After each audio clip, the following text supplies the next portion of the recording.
जय माता दी मित्रों, हमारे YouTube चैनल में आपका हार्दिक स्वागत है। आज मैं आपको बताऊंगा कि क्या हम मंत्रों का जाप करके अपनी दिव्य दृष्टि को जागृत कर सकते हैं, और जागृत कर सकते हैं तो ये कैसे होता है, कितना समय लगता है, किस प्रकार से हमारे चक्र जागृत होते हैं, धीरे धीरे करके हमारी दिव्य दृष्टि जागृत होती है। तो इन सब चीज़ों में कितना समय लग जाता है और हमें किस प्रकार से साधना करनी चाहिए कि हमारी जो दिव्य दृष्टि है वो शीघ्रता के साथ जागृत हो। मतलब कि साल 6 महीने में हो जाए या 2 साल में हो जाए या 3 साल में हो जाए, ज़्यादा से ज़्यादा 2-3 वर्षों में हमारी जो दिव्य दृष्टि है वो जागृत हो जाए। तो इसके लिए हमें किस प्रकार से साधना करनी चाहिए। देखिए मित्रों, होता यह है कि जब हम किसी मंत्र का जप करते हैं, क्योंकि ये सूक्ष्म जगत है, ये आध्यात्मिक जगत है, यहाँ पर सब कुछ छुपा हुआ है।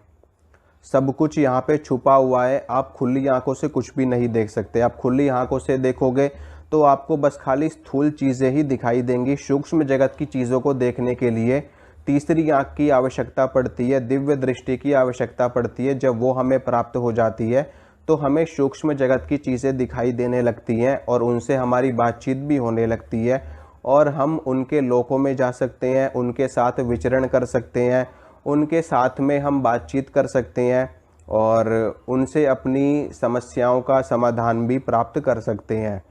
इसके लिए हमें क्या करना पड़ता है? हमें साधनाएं करनी पड़ती है, हमें तपस्याएं करनी पड़ती हैं, हमें व्रत करने पड़ते हैं, उपवास करने पड़ते हैं, अनुष्ठान करने पड़ते हैं और दान इत्यादि करना पड़ता है, और जीव जंतुओं की सेवा करनी होती है। क्योंकि शास्त्रों में कहा गया है नर सेवा नारायण सेवा, यानी कि जो नर सेवा है वो नारायण सेवा के समान है। इसी प्रकार से जीव जंतुओं की सेवा करना भी बहुत ही ज़्यादा ज़रूरी होता है। मतलब कि बहुत सारी प्रक्रियाएं करनी पड़ती हैं, बहुत सारे कर्म करने पड़ते हैं, तब जा कर के हमें उन्नति प्राप्त होती है। वैसे भी जो हमारी ये मनुष्य योनि है ये देव दुर्लभ है, यानी कि इंद्र आदि देवता भी मनुष्य की योनि प्राप्त करने के लिए सदैव तत्पर रहते हैं और सदैव वो ललायित रहते हैं, लेकिन उसके बावजूद भी उनको मनुष्य योनि प्राप्त नहीं होती है। और जब उनके पुण्य समाप्त होते हैं तो उसके बाद उनको धरती पर आकर के दोबारा से जन्म लेना पड़ता है। स्वर्ग का सिस्टम ही यही है। अगर आप स्वर्ग में जाना चाहते हो तो स्वर्ग में आप चले तो जाओगे, आप अच्छे पुण्य करोगे, आप यज्ञ करोगे, आप लोगों की सेवा करोगे, आप स्वर्ग में ज़रूर चले जाओगे। लेकिन स्वर्ग का एक नियम है कि वहाँ पे आप तब तक रह सकते हो जब तक आपके पुण्य हैं। जिस दिन आपके पुण्य समाप्त हो जाएंगे उस दिन आपको दोबारा से धरती लोक पे आकर के जन्म लेना पड़ेगा, और फिर से आप इन्हीं 84 लाख योनियों के चक्कर में आप पड़ जाओगे और दोबारा से आपको सारी चीज़ें करनी पड़ेंगी, दोहरानी पड़ेंगी। लेकिन जब हमें मोक्ष प्राप्त हो जाता है, हमें मुक्ति प्राप्त हो जाती है, हम भगवत धाम में चले जाते हैं, तो वहाँ से वापस आने का हमारा कोई चांस नहीं होता। फिर हम अपनी स्वेच्छा से आ सकते हैं अगर हम चाहें तो, ठीक है। मतलब कि वहाँ पे ऐसी कोई बाध्यता नहीं होती कि आप को जाना ही जाना है। लेकिन हाँ, अगर आपकी इच्छा है तो आप जा सकते हो भगवान से प्रार्थना करके, लेकिन वैसे आपको कोई नहीं वहाँ से डिस्टर्ब करता। तो मंत्र का जब हम जप करने लगते हैं, जब हम मान लीजिए हम किसी भी एक मंत्र को पकड़ लो, आप किसी भी एक मंत्र को पकड़ लो, इस पूरे ब्रह्मांड में जो भी जितने भी मंत्र हैं सब मंत्र से दिव्य दृष्टि प्राप्त होती है, हर मंत्र से दिव्य दृष्टि जागृत होती है। आप इस भ्रम में कभी भी मत पड़ना कि दिव्य दृष्टि के लिए कोई एक अनोखा मंत्र होगा, ऐसा कभी नहीं होता है। हर मंत्र से दिव्य दृष्टि खुलती है, चाहे वो वैदिक मंत्र हो, चाहे वो तांत्रिक मंत्र हो, चाहे वो शाबरी मंत्र हो, ठीक है। अगर वो शाबर मंत्र है तो शाबर मंत्र से भी दिव्य दृष्टि मिलती है, वैदिक मंत्र से भी दिव्य दृष्टि मिलती है और तांत्रिक मंत्र से भी दिव्य दृष्टि मिलती है। बस आपको करना क्या है कि एक मंत्र पकड़ लेना है आपको, कोई सा भी एक मंत्र पकड़ लो और उस मंत्र का जप करना आप शुरू कर दो। अगर आपको वो मंत्र गुरु से मिल जाए तो बहुत ज़्यादा अच्छा है। अगर कोई योग्य गुरु आपको नहीं मिलता तो आप अपने इष्ट देव को, भगवान शिव को, गुरु गोरखनाथ जी को, किसी भी सिद्ध संत को गुरु मान करके, अगर वो भी आपको नहीं मिल रहे हैं तो आपको क्या करना है, किसी ब्राह्मण से, किसी पंडित से, किसी वेद पाठी से आप उनको गुरु मान करके आप उनसे दीक्षा ग्रहण कर सकते हैं और उनसे मंत्र ले सकते हैं। उसके बाद में उस मंत्र का जप आप करना शुरू कर दो। जपात सिद्धि जपात सिद्धि जपात सिद्धि न संशयः। मंत्र का जप करने से धीरे धीरे मंत्र हमारा शक्तिशाली होने लगता है, जागृत होने लगता है, और उस मंत्र की जो ऊर्जा होती है, जो ब्रह्मांड में उस मंत्र की ऊर्जा चलायमान है, वो ऊर्जा हमारे शरीर में, हमारे इस पिंड के माध्यम से प्रवेश करने लगती है और हमारे चक्रों को जागृत करना शुरू कर देती है। हमारे चक्रों पे वो स्पंदित होती है और स्पंदन के कारण उन चक्रों को रोटेट करती है। चक्र हमारे घूमने शुरू हो जाते हैं। घूमने के बाद में जब चक्रों में घूर्णन होता है, जब हमारे चक्र घूमते हैं तो उनमें पुष्प खिलने लगते हैं। यहीं से हमारी साधना शुरू होती है। मूलाधार चक्र हमारा जागृत होता है, फिर स्वादिष्ठान चक्र जागृत होता है, उसके बाद हमारा नाभि चक्र हो गया, फिर हृदय चक्र आ जाता है, विशुद्धि चक्र आ जाता है, आज्ञा चक्र, अजन चक्र बोलते हैं जिसको, इसको हम थर्ड आई भी बोलते हैं, इसको हम दिव्य दृष्टि भी बोलते हैं, ठीक है, इसको हम त्रिकुटी बोलते हैं, इसको हम भ्रिकुटी बोलते हैं। उसके ऊपर हमारा सहस्रार चक्र आ जाता है। तो लेकिन जो हमारी दिव्य दृष्टि है वो हमें क्रमबद्ध तरीके से प्राप्त होती है। ऐसा नहीं है कि आपको सीधा दिव्य दृष्टि मिल गई, ऐसा नहीं होता है। ये क्रमबद्ध तरीके से आपको प्राप्त होगी। सबसे पहले आपका मूलाधार चक्र जागृत होगा जब आप किसी मंत्र का जप करेंगे। विशेष रूप से होता क्या है कि हर मंत्र की एक अपना एक विशेष गुण होता है, ठीक है। जैसे कि देवी का एक विशेष गुण है अपने आप में, भगवान विष्णु का भी एक विशेष गुण है अपने आप में, भगवान शिव का भी अपना एक विशेष गुण है अपने आप में। तो होगा क्या जी, उस मंत्र का जो एक विशेष गुण होगा वो गुण सबसे पहले परिपक्व होगा, वो गुण सबसे पहले जागृत होगा आपके शरीर के अंदर, आपके चक्रों के अंदर। तो धीरे धीरे मूलाधार चक्र आपका जागृत होना शुरू होगा। फिर मूलाधार चक्र से जब ऊर्जा बढ़ती चली जाएगी, जब मूलाधार चक्र पे ऊर्जा जब हमारी घनिष्ठ होने लगती है, वहाँ पर हमारी ऊर्जा एक भारी विस्फोट के रूप में विस्फोटक बनने लगती है। तो वहाँ से वो ऊर्जा विस्फोट हो करके फिर स्वादिष्ठान चक्र में आ जाती है। फिर वहाँ से ऊर्जा का विस्फोट होता है तो वो नाभि चक्र में जा करके विस्फोट करती है। ये हमारा पहला चरण होता है नाभि चक्र का। पहला चरण तो मूलाधार पे होता है, फिर उसके बाद में ये हमारा नाभि चक्र, जो मुख्य चक्र मैं बताता हूँ आपको। मुख्य चक्र हमारा एक नाभि चक्र होता है, मुख्य चक्र, उसके बाद हृदय चक्र होता है, फिर उसके बाद आज्ञा चक्र होता है। ये तीन हमारे मुख्य चक्र होते हैं। इनका बहुत विशेष महत्व होता है हमारे जीवन में, हमारी साधनाओं में, हमारे आध्यात्मिक क्षेत्र में।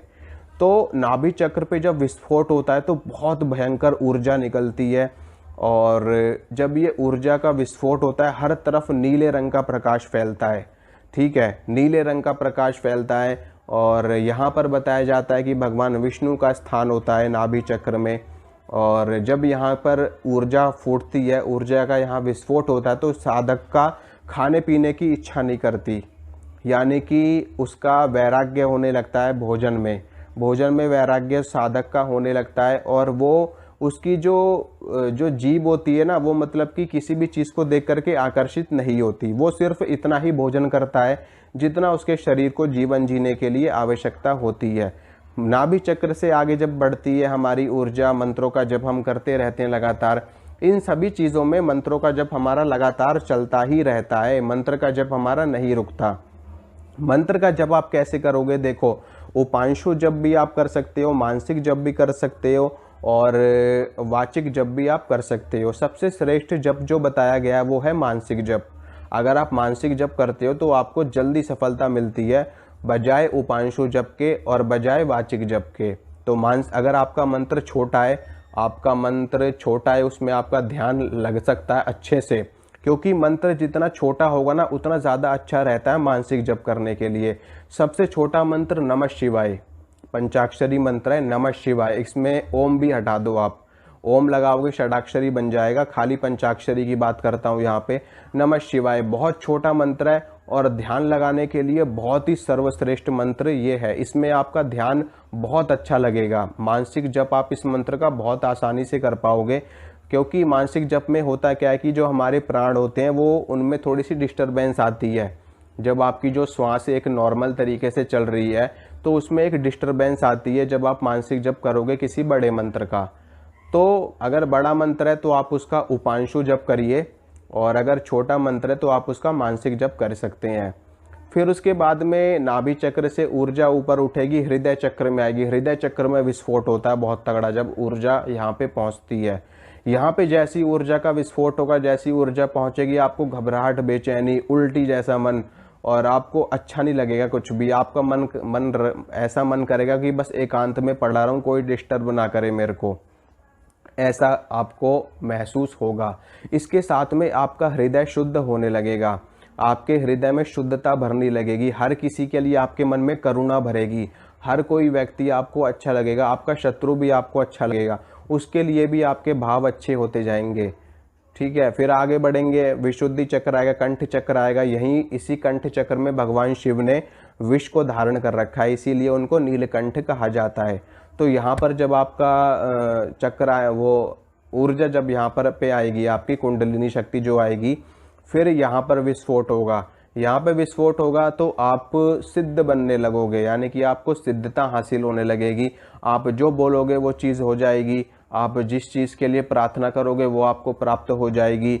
आप किसी व्यक्ति को श्राप दे दोगे तो वो फलित हो जाएगा, किसी व्यक्ति को वरदान दे दोगे तो वो फलित हो जाएगा। आपके मुख से वाक्य सिद्ध होने लगेंगे, वाक्य सिद्धि आपको मिलने लगेगी। तो ये चीज़ यहाँ से मिलती है। उसके बाद में फिर आती है दिव्य दृष्टि, फिर जा कर के आपको दिव्य दृष्टि प्राप्त होती है। ऐसा कभी नहीं होता कि आपको डायरेक्ट, आपको सीधा दिव्य दृष्टि प्राप्त हो जाए। ये एक चरणबद्ध तरीके से हमें प्राप्त होती है, क्रमबद्ध तरीके से प्राप्त होती है। डायरेक्ट कभी भी दिव्य दृष्टि प्राप्त नहीं होती, और जो साधक नीचे के चक्रों का भेदन नहीं करता उसको दिव्य दृष्टि डायरेक्ट मिल ही नहीं सकती। और दिव्य दृष्टि इतनी बड़ी चीज़ है अपने आप में, जिसको मिल गई ना, वो समझो कि इस धरती पे दूसरा भगवान कहा जा सकता है उसको, जिसके पास ये दिव्य दृष्टि है। बाकी कोई दिव्य दृष्टि का भ्रम फैला करके घूमे, कोई दिव्य दृष्टि के नाम पे आपको झूठ बोले, कुछ भी बोले, उनसे कोई हमारा लेना देना है नहीं। ठीक है, लेकिन लोग भ्रमित ज़्यादा हैं दिव्य दृष्टि को लेकर के। मैं आपको बताता हूँ सच्चाई, दिव्य दृष्टि को इतनी छोटी चीज़ नहीं है, बहुत बड़ी चीज़ है। दिव्य दृष्टि के ऊपर चर्चा करूँगा आपसे कल विस्तार में दिव्य दृष्टि के ऊपर आपसे चर्चा करूंगा कि जब दिव्य दृष्टि जागृत होती है तो क्या इसकी मायने होते हैं अपने आप में। दिव्य दृष्टि के कोई छोटी चीज़ नहीं है, ठीक है, और ना ही ये कोई इतनी आसानी से जागृत होने वाली चीज़ है। जहाँ तक मैंने आपको बताया कि आज्ञा चक्र तक आने में आपको वर्षों का समय लग जाएगा। ठीक है, वर्षों का समय लगता है इन चीज़ों में। कोई इतनी सरल चीज़ नहीं है कि आपको कुछ महीनों में ही आपको इतनी सारी चीज़ें प्राप्त हो जाए। हाँ, आपके चक्र जागृत हो जाएंगे, आप एक अच्छा जीवन जीने लगेंगे, आपको संकेत मिलने लगेंगे, आपको अनुभव होने लगेंगे, आपको सपने में देवी देवताओं के दर्शन होने लगेंगे, ये सारी चीज़ें होंगी। लेकिन वास्तव में दिव्य दृष्टि जो प्राप्त होती है वो एक अलौकिक घटना होती है। ठीक है, और बाकी कोई कुछ भी बोले, कोई यूँ बोल दे कि बस 2 महीने में दिव्य दृष्टि मिल गई, ये सब कुछ भी नहीं, सब फेक बातें हैं। दिव्य दृष्टि के नाम पे बस खाली एक दिखावा है, एक छल है लोगों के साथ में, एक लोगों के साथ में फरेब है, झूठ है, बस और कुछ नहीं।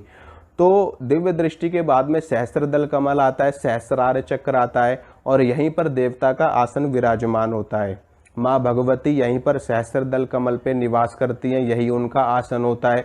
यहीं पर भगवान विष्णु कमल लोचन निवास करते हैं, यहीं पर भगवान शंकर अपना आसन विराजते हैं।